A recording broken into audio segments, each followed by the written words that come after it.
Assalamualaikum warahmatullahi wabarakatuh. Bismillah walhamdulillah wassalatu wassalamu ala rasulillah la haula wala quwata illa billah amma ba'du. Qala rabbi israh li sadri wa yassir li amri wahlul 'uqdatam min lisani yafqahu qawli. Qalu subhanaka la ilma lana illa ma 'allamtana innaka antal alimul hakim. Hadirin hadirat jamaah selasa rahimakumullah. Kembali bersyukur kita kepada Allah Subhanahu wa taala atas segala limpahan nikmat karunia-Nya kepada kita semuanya dengan melafadzkan hamdalah alhamdulillahirabbil alamin.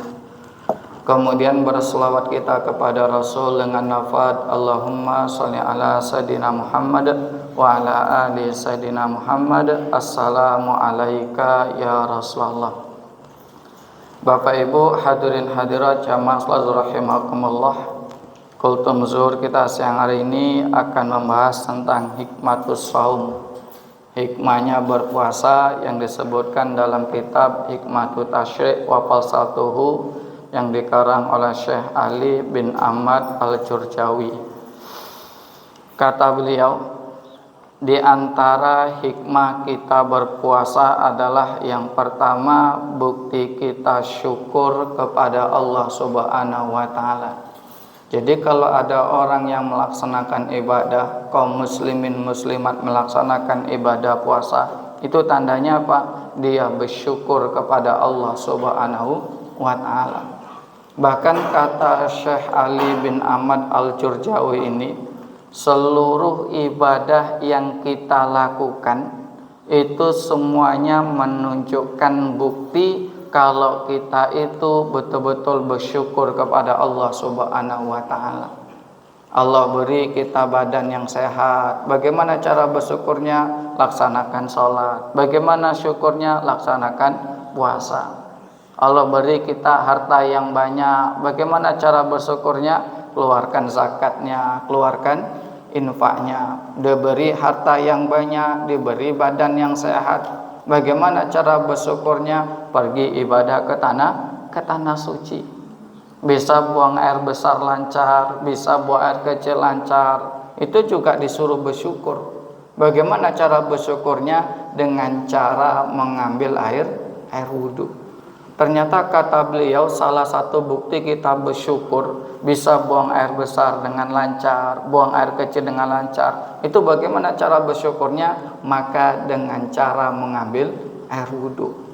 Ketika setiap buang air besar, buang air kecil langsung ngambil wudhu, itu menunjukkan apa? Kalau dia betul-betul bersyukur kepada Allah Subhanahu wa taala. Jadi seluruh amal ibadah yang kita lakukan atas perintah Allah Subhanahu wa taala itu menunjukkan bukti kita syukur kepada Allah Subhanahu wa taala.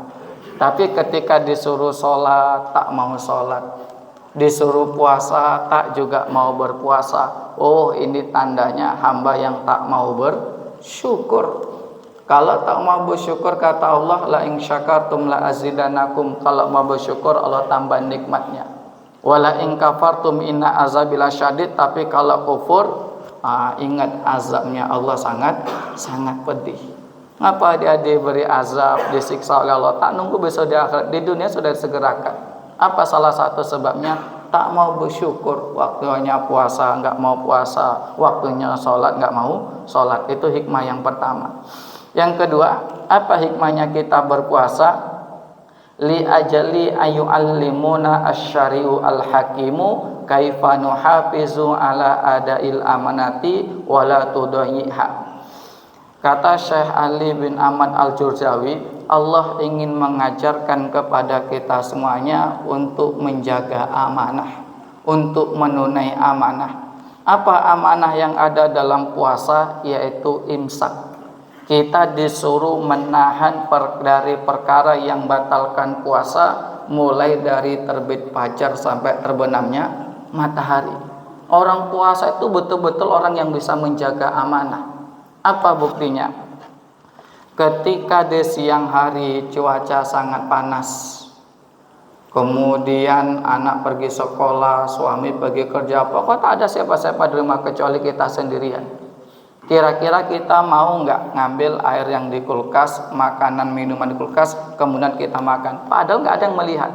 Saya yakin nggak mau. Ngapa nggak mau? Kita menjaga amanah. Imsak harus kita tahan. Atau mungkin waktu zuhur saking hausnya pergi ngambil air wudhu, kumur-kumur 3 kali, yang keluar 2 kali. Kira-kira berani nggak? Oh, saya yakin nggak berani. Kemana yang sekali Ustadz? Oh, paham dia. Kalau anak-anak kecil rajin yang ngambil wudhu, ngapa? Biar seger. Betul lah, betul. Enggak Ustadz, haus saya. Jadi ya kumur-kumur sambil nelan, itu batal dia. Ini belum bisa menjaga amanah. Orang yang puasa itu bisa menjaga amanah, bisa menjaga imsak walaupun nggak ada yang ngerti. Makanya kalau kita sebenarnya kaum muslimin muslimat, Indonesia ini mayoritas umat muslim, itu aturannya cari orang yang amanah itu nggak susah. Tapi kenyataannya sekarang nyari orang yang amanah susah nggak? Oh, susah. Kalau dititipin kata-kata, kira-kira berkurang atau berlebih? Berlebih. Kalau dititipin uang, banyak yang berkurang. Kalau dititipin suara, wallahu a'lam bishawab. Artinya apa? Jaga amanah ini betul berat. Tapi orang yang berpuasa, insya Allah akan menjadi orang yang amanah. Dia bisa makan, bisa minum, tak ada orang yang bisa melihatnya, tapi tetap dia tak melakukan. Apa sebabnya? Ada amanah imsak dari Allah Subhanahu wa Ta'ala. Itu yang kedua. Yang ketiga, apa hikmahnya? Menghilangkan sifat kebinatangan. Kata Syekh Ali bin Ahmad Al-Jurjawi ini, binatang itu yang dipentingkan dalam hidupnya kan cuman makan, cuman minum, kemudian kawin, itu aja yang dipentingkan. Tapi orang-orang yang berpuasa itu betul-betul dia atur makannya, dia tahan makanannya. Siang betul-betul dia tahan, kapan boleh makan, boleh minum lagi? Ketika sudah terbenam matahari. Artinya apa? Ketika kaum muslimin muslimat bisa mengatur makannya, betul-betul dia jaga, apalagi kehalalannya, syukur-syukur yang betul-betul bergizi, dia tahan makan minumnya, maka hatinya pun akan menjadi bersih, ruhnya pun menjadi suci. Akhirnya apa? Derajatnya dia bisa dekat dengan malaikat, bahkan bisa meninggi yang namanya malaikat. Kita kalau derajat manusia kan paham masalah iman ini. Yang naik terus itu imannya para nabi, yang datar imannya malaikat, yang kadang naik kadang turun, ini imannya kita semuanya. Cuman masalahnya imannya entah banyak naik, entah banyak turun. Wallahu alam bishawab dia. Kalau kita pingin imannya naik, pingin hatinya bersih, wah inilah puasa ini kesempatan untuk betul-betul mengatur supaya apa? Hati kita bersih. Ketika makannya diatur betul-betul dengan sedemikian rupa, dengan sebaik mungkin, maka derajatnya pun bisa lebih tinggi daripada malaikat. Ini hebatnya puasa. Ternyata orang kalau sudah puasa, insya Allah sifat kebinatangannya bisa hilang. Ini yang ketiga. Kemudian yang keempat, apa hikmahnya puasa? Yaitu bisa menyehatkan badan. Kalau kata Nabi, sumu tasihu, berpuasalah kalian maka kalian akan sehat. Bahkan orang kalau mau operasi, apa yang dianjurkan oleh dokter, ternyata disuruh untuk berpuasa. Menunjukkan apa? Orang yang puasa itu pasti sehat. Bahkan ada orang yang punya penyakit emah, tapi ketika pagi hari dia sahur, dia niatkan nawaitu shoma godin an adai fardhisyar ramadana hadisanatilai ta'ala, itu insya Allah siang hari tak kumat emahnya itu. Apa sebabnya? Orang puasa betul-betul diberi kesehatan oleh Allah Subhanahu wa Ta'ala. Bahkan kata-kata ulama terdahulu, obat yang tak punya efek samping atau obat yang paling manjur itu adalah puasa.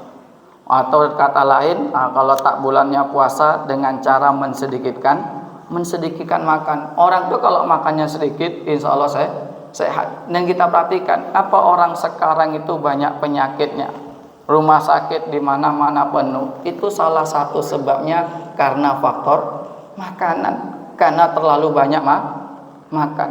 Dulu di Pekanbaru ada dokter di Akmal. Setiap tahun dia panggil gorim-gorim, tinggal di masjid, tinggal musola. Saya masih ingat pesannya sekarang. Apa kata beliau? Menyebabkan orang itu banyak tak sehat, ternyata gara-gara makanan. Dia contohnya gampang. Ngapa Nabi Adam itu dikeluarkan dari surga? Ternyata sebabnya cuma gara-gara makanan. Apa yang dimakan? Yang dimakan buah huldi. Maka kalau ingin sehat, mau rajin-rajin laku puasa. Nabi Muhammad ngapa orangnya sehat? Karena Nabi Muhammad sering puasa. Bahkan dalam Islam ini puasa sunnah itu sangat banyak selain dari puasa wajib. Ada puasa Ayyamul Bid, puasa 13, 14, 15 setiap bulan. Tambah puasa sunnah Senin Kamis. Ada puasa Daud. Bahkan kalau orang pernah mondok itu ada namanya puasa Dalail. Puasanya tiap hari, terus setiap hari puasa. Liburnya setahun cuma 5 hari. Idul Fitri, Idul Adha, Hari Tasyrik. 5 hari setahun libur. Tujuannya apa? Untuk jaga kesehatan. Tujuannya apa selain itu? Untuk riyadhah, menjaga diri. Ketika sedikit makannya, Masya Allah, maka akan diberi kesehatan oleh Allah Subhanahu wa Ta'ala. Kemudian yang kelima, apa hikmahnya puasa? Yaitu bisa menahan syahwat, bisa melemahkan yang namanya nafsu. Maka Nabi Muhammad SAW berpesan, ya ma'syarul sabab, wahai para pemuda, manis tata minkumul ba'ah, kalau kalian sudah mampu falyajawiz, maka menikahlah. Udah punya kerjaan, penghasilan udah lumayan, udah waktunya nikah, disuruh nikah. Tapi wa man lam yastati fa'alai bisaum fa innahu lahu wijaun. Tapi kalau tak mampu, mau nikah tak ada kerjaan, pokoknya belum nampak penghasilan, sementara nafsunya udah mulai tinggi, keinginan udah mulai tinggi, maka apa yang dianjurkan oleh Nabi? Fa'alahi bisaumi, maka hendaklah dia berpuasa, dan puasa tersebut menjadi tamek. Artinya apa? Orang tuh ketika puasa maka nafsunya akan turun, dia nafsunya nggak tinggi. Tapi kalau nggak puasa, nafsunya makin tinggi, dia semuanya diinginkan. Tapi kalau puasa dia lemas, mau jalan kemana-mana malaslah, apalagi maksiat, berbuat dosa. Karena apa? Sebabnya dia puasa. Kemudian yang terakhir, apa hikmahnya puasa? Ternyata ketika seorang itu berpuasa, maka akan menjadikan dia empati, mau memperhatikan pada orang lain. Kata Syekh Ali bin Ahmad Al-Jujarwi, innal insana idza shoma wa zaqa maratal ju' hasala innahu atafun alal fuqara'i wal masakini. Sesungguhnya manusia itu ketika dia puasa, maka dia akan merasakan lapar. Ketika dia merasakan lapar, maka hatinya pun lembut. Akhirnya apa? Dia peduli kepada orang lain. Oh, seperti ini ternyata rasanya lapar. Oh, seperti ini rasanya tak makan-makan. Akhirnya apa? Dia mau berbagi kepada orang lain. Tapi puasa juga tak ada empati kepada orang lain. Wah, itu mungkin ada masalah. Mungkin hatinya kurang lembut. Kurang lebihnya mohon maaf. Assalamualaikum warahmatullahi wabarakatuh.